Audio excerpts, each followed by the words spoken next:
26শে জুলাই রাত 10টার পর শনিদেব 138 দিনের জন্য বকরি হচ্ছেন।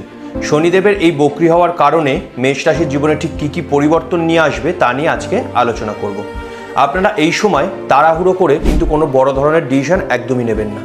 এই সময় আপনারা কোনো কম্পিটিশান রিলেটেড কোনো এক্সাম বা আপনি কোনো কম্পিটিশানে কিন্তু এই সময় পার্টিসিপেট করতে পারেন।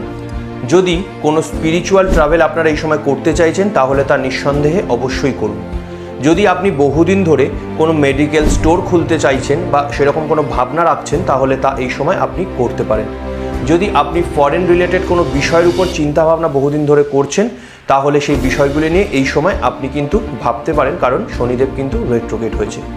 শনিদেব যদি আপনার জন্মরাশিতে অত্যন্ত খারাপ পজিশনে থাকে তাহলে কিন্তু পারিবারিক ক্ষেত্রে কিছু সমস্যা আপনাকে এই সময় ফেস করতে হবে এবং আপনার ছোট ভাই বোন বা আপনাদের ভাই বোনের মধ্যে কিন্তু মতবিরোধ বা মতানৈক্য দেখা দিতে পারে।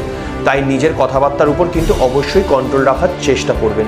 এছাড়াও আপনারা এই সময় দাঁত সংক্রান্ত এবং পেট সংক্রান্ত কিছু সমস্যায় ভুগতে পারেন, তাই অতি অবশ্যই সেদিকে সাবধানতা আপনারা অবলম্বন করুন। যদি আপনি কোনো ইম্পোর্ট এক্সপোর্ট রিলেটেড কোনো বিজনেস বা আয়রন রিলেটেড কোনো কাজের সাথে যুক্ত থাকেন তাহলে এই সময় আপনাদের জন্য অত্যন্ত ভালো সুযোগ কিন্তু নিয়ে আসছে। যারা বহুদিন ধরে চাকরিতে প্রমোশন হওয়ার কথা ভাবছেন বা প্রমোশনের কথা ভাবছেন কিন্তু কোনোভাবে সেটি পাচ্ছেন না, তাদের কিন্তু এই সময় সেই সুযোগ গড়ে উঠতে পারে। গভর্নমেন্ট রিলেটেড কোনো বিষয়ের সাথে আপনি কিন্তু এই সময় সুযোগ তৈরি করতে পারেন।